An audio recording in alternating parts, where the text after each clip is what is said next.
c'est un peu ça. Eza ça là. Donc, voilà.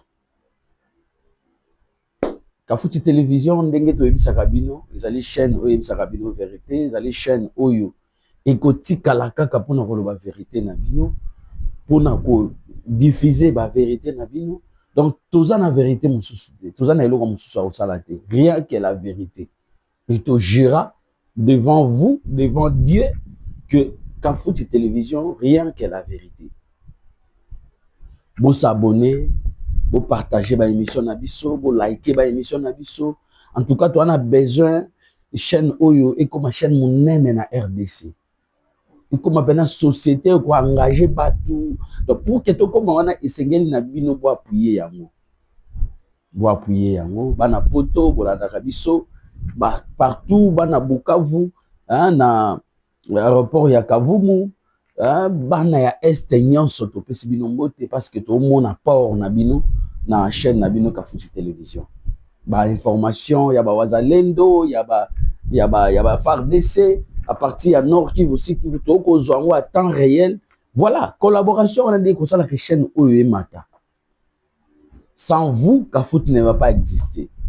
Donc on vous demande d'être toujours souple avec Kafuti télévision. Même vous qui sont en Europe, ici à Kinshasa, partout au Congo, en tout cas, donnez-nous les informations. Nous sommes là pour diffuser rien que des vraies informations.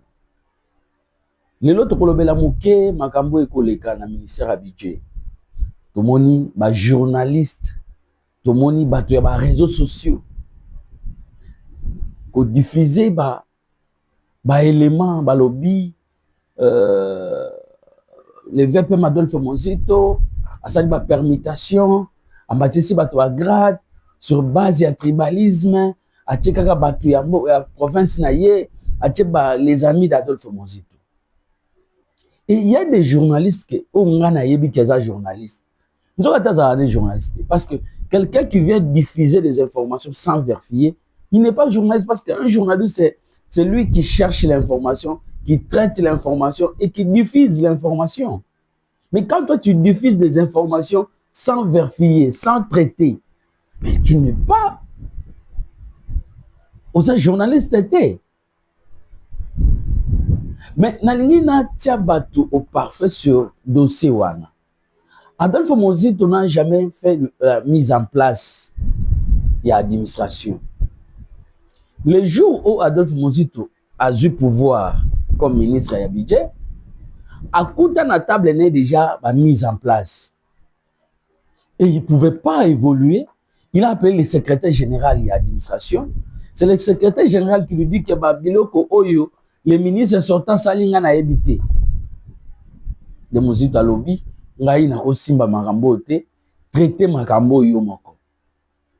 Et le secrétaire général a zongeli kosala ba mise en place wana parce que ça la compétence à bango le ministre valide seulement. Ba sali o ba kosala. Et Monzito en tant que chef, il a fait ce qu'il pouvait faire. Et na ba mise en place wana na ba nomination ceux qui ba grade ba zuwana ceux qui ba bilo nyos ba zuwana mutu moko te ya Kwiluaza parce que Adolphe Monzito est dit grand ban nommé précisément na province ya Kwilu ata mutu moko ya Kwiluaza te. Là je vous informe peut-être boyebite ata mutu moko ya Kwiluaza te, mutu moko ya famille ya Monzito azate, mutu moko ya parti ya Monzito azate. Parce que maman bango moko basali. Adolphe Monzito ne aza ni de près ni de loin. Mais comment on a battu moko boy baye? Bandi ko diffuser ba makambo baza na maîtrise nango te. Parce que je comprends parce que journaliste lelo comment nango tanga mutakola mwaka na tango boyo nonga na comme journaliste. Mutakola mwaka boyo nonga journaliste. Mais mon journaliste vous ça na yeni. Est-ce que les informations que vous avez diffusées, est-ce que réellement vous avez traité ça? Parce que dans le traitement et information de beaucoup ça là que bon location et information ils ont vrai tout, ils ont vrai tout. Donc, voilà niveau mboka na biso toko keli. Voilà niveau ba journaliste toza na bango. Donc, pour vous dire que, wana nyos eza intox na kombo ya Adolphe Muzito. Parce que, bah, détracteurs ya Muzito, bah, comprendre que, c'est que le pays attendait de Muzito, il a fait ça fois 3. Je dis fois 3. Naïbi Sakabino qui Adolphe Muzito, c'est le père du budget en RDC. La RDC, depuis tous ans RDC, si en 2007, tu as comme un budget à 1 milliard. Na en 2007, on a un million. C'est il faut RDC et Zelati Adolphe Muzito comme ministre à budget en 2007 pour que RDC ait un budget à 1 milliard. Et vous avez vu, quand Adolphe Muzito était ministre à budget, premier ministre, comment il avait stabilisé les cadres macroéconomiques. Et aujourd'hui, c'est la même chose. Adolphe Muzito est raillé, pour mon acquis dollar, mais Lelo, Adolphe Muzito a fait les efforts à mettre la discipline budgétaire. Parce que je précise que Makambo etali mbongo ko kitato ko matazali Banque centrale, mais en collaboration avec le gouvernement via le ministère du budget et des finances. Le ministère du budget doit mettre ce qu'on appelle la discipline budgétaire et kuna Banque centrale et la réforme pour que stabilité y.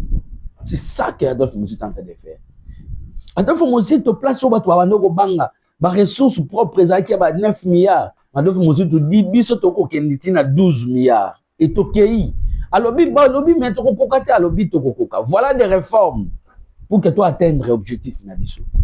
Voilà quelqu'un qui est en train de travailler pour le pays. Voilà quelqu'un qui est en train de se donner pour le pays. Mais Mouta Bongo, ba inimboka, ba bazali a complicité na Kagame, ba lingi ba pota Adolphe Muzito bazali pour servir le peuple congolais. Lelo banda Adolphe Muzito et au monique, deuxième kamusu se quitte parce que la discipline est là. Donc, avant que Mbongo Bima a pas autorisé dans la finance, il faut écouter la chaîne de dépenses. Il faut procéder à la respecter. C'est ça. Parce que ceux qui vont procéder, ils allaient respecter. Ceux qui chaîne de dépenses, ils allaient respecter. Bah, ils connaissent le détournement illicite et la penalty. Monique, Mbongo Bima na marché abusivement. C'est ça qu'Adolphe Muzito est en train de faire. Mais vous là, bato bolinga ya Congo te, bolingi boya ko tia Adolphe Muzito mafuta pour qu'il akoya. Mais bozo bosa na que peuple congolais adopté déjà Muzito. Lelo nzembo oyo akbayembaka bando kenda dollar et mata. Lelo banda zongi dollar sali. Ekiti. Ce n'est pas que bato a eu place à Banque centrale, mais cet esprit en lui, ba esprit ba mulele, ba kizenga, ba lumumba, eza kati na ye, esprit nationaliste. Zakati Adolphe Muzito. Mona que présence na ye makambo se préciser yango moko. Exactement loba que sala non, présence na ye kaka. Tellement que ba père fondateur na biso na bazakati na ye makambo yango moko se préciser. Donc moi je vous demande ya kozonga à l'ordre. Adolphe Muzito c'est un technocrate. Adolphe Muzito aujourd'hui c'est parmi des têtes qui réfléchissent pour la République. Il est en train de servir le peuple congolais. Moi, je pense que le travail qu'il est en train de faire, le chef de l'État est très d'accord de ça et le chef de l'État apprécie. Donc,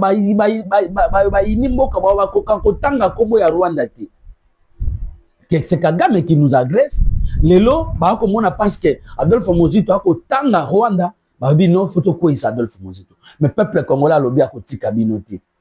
Et nakoyebi sabino ke il y a certains directeurs au ba comment qui mettent la chef coutumier dans le ministère wana bango nde baza derrière dossier oyo mais émission à lobby donc otanga ba kombo na bango na kopesa bino ba fait nyonso parce qu'aujourd'hui j'ai na en contact pour que na ba kuzo ba élément nyonso po ezo sala ke ba tuana ba koma kopesa ba journaliste mbongo po ba kosela Adolphe Muzito makambo poste à l'état ils ont chef coutumier poste à l'état so ba nommer le yeba ke na poko ba ko longola yo comment yo lingi poste à l'état minganzama c'est en place moko 7 ans de placement. Et pourtant, selon Mibeko Lobby, il faut ça 3 ans. Lelo, il y a des bateaux, Adolphe Muzito na bango na ministère, babandi mosalate, parce que abando zela 3 mois na bino koka. Azo foot abino ba prime tout bozozwa. Mais mutabongo bokondima été pourquoi? Il faut que vous allez mutema mabe pour comme na niveau yo. Bateau oyo Adolphe Muzito na bango, ti siko babandi mosalate. Parce qu'Adolphe Muzito Lobby, il faut que na bino tina suka bo travailler ensemble. Comment beaucoup za mutema li kundu boy?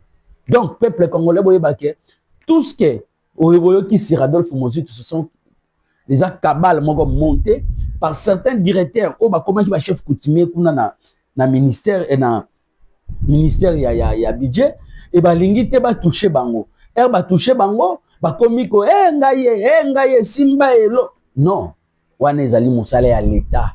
Adolphe Muzito est en train de servir la République démocratique du Congo. Et à servir la République dans toute loyauté et nationalisme.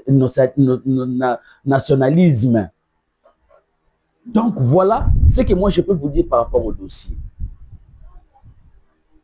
Ici nous félicitons déjà INBTP. Un jeune très simple, très humble. Mais dans mon journal, n'importe quoi, sérieux, gestion, calamité. Mais est-ce que vous avez des preuves? Aujourd'hui, si on vous amène devant la justice, vous allez les prouver. Moi, je pense que avant, vous publiez des choses sans traiter. Un journaliste fait quoi? Il reçoit information, mais quelle est ça là, enquête? C'est ça qu'on appelle traitement. Vous publiez des choses sans traiter.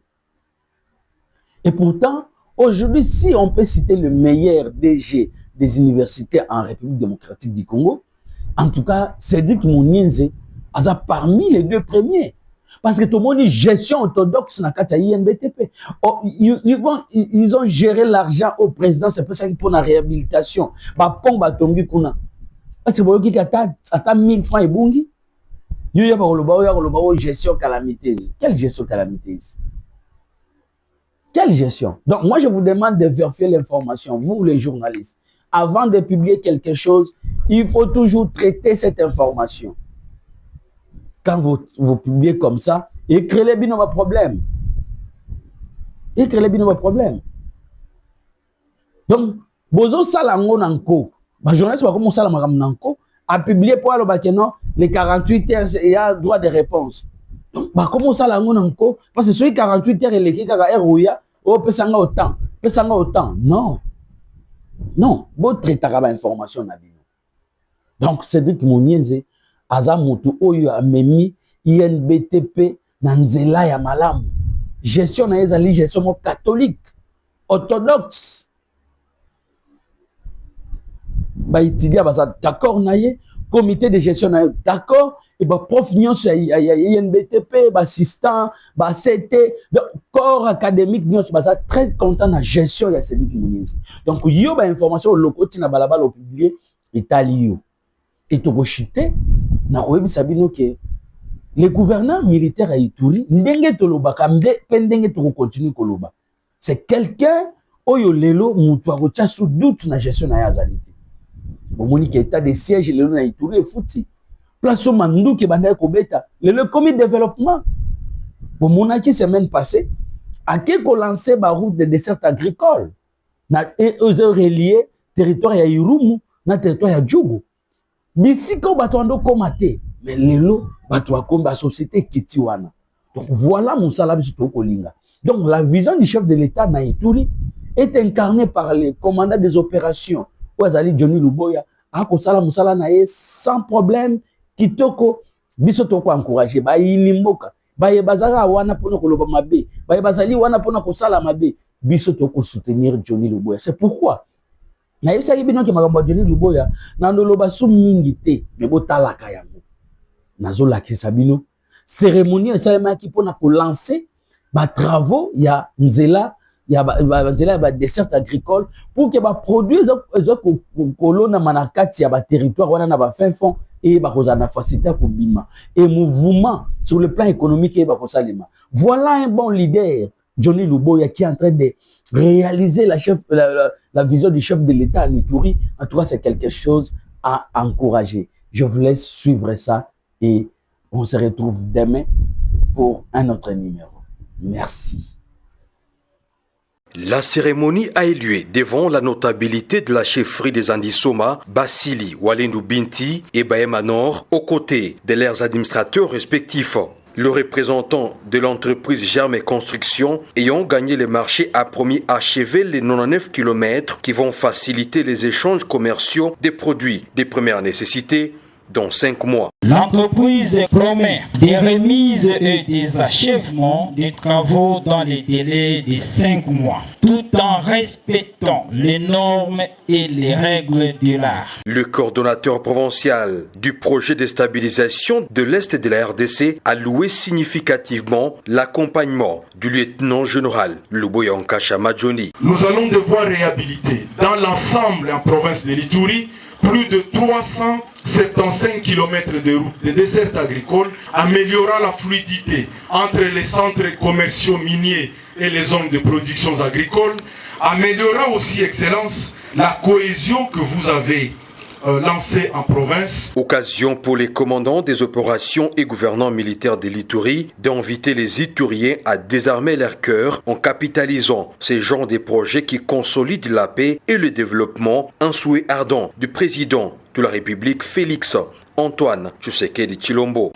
Au nom du gouvernement provincial et de toute la population de l'Ituri, notre profonde gratitude à son Excellence, Monsieur Félix Antoine Tshisekedi Tshilombo, président de la République, chef de l'État et commandant suprême des forces armées et de la police nationale congolaise. J'adresse ici un appel solennel à toutes les communautés concernées. Appropriez-vous ce projet. Sa réussite dépend de la sécurité, de la stabilité et de l'engagement collectif de chacun d'entre nous. Cet énième projet vient allonger la liste d'autres en Provence. Plusieurs axes routiers aux côtés des actions de développement sont perceptibles en Ituri, créant ainsi l'espoir et la confiance à tous les niveaux entre la population et l'administration militaire depuis l'instauration de l'état des sièges.